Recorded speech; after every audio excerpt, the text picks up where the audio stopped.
సిద్దిపేట జిల్లా హుస్నాబాద్లో హనుమాన్ భక్తుడిపై ఓ excise constable దాడి చేయడం కలకలం రేపింది.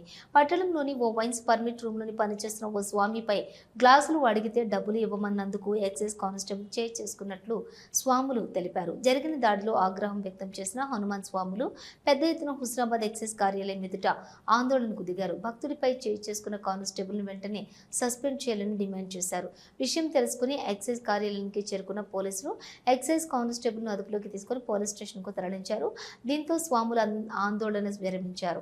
ఈ కార్యక్రమంలోని బీజేపీ పట్టణ అధ్యక్షులు బత్తుల శంకర్ బాబు, బహుజన సమాజ్ పార్టీ నియోజకవర్గం ఇన్ఛార్జి పచ్చిమట్ల రవీందర్ గౌడ్, బీజేపీ నాయకులు దొడ్డి శ్రీనివాస్, గాదాసు రాంప్రసాద్, పలువురు హనుమాన్ భక్తులు పాల్గొన్నారు.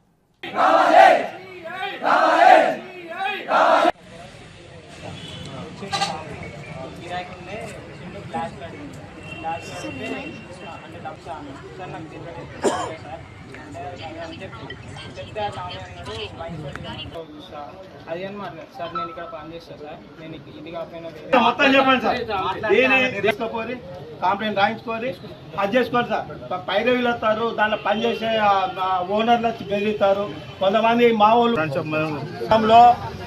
ఏదైతే దుర్గా వైన్స్ లో పనిచేస్తున్నటువంటి ఒక హనుమాన్ భక్తుల మీద ఎక్సైజ్ కానిస్టేబుల్ గా పనిచేస్తున్నటువంటి మల్లారెడ్డి గారు అకారణంగా దాడి చేయడం జరిగింది.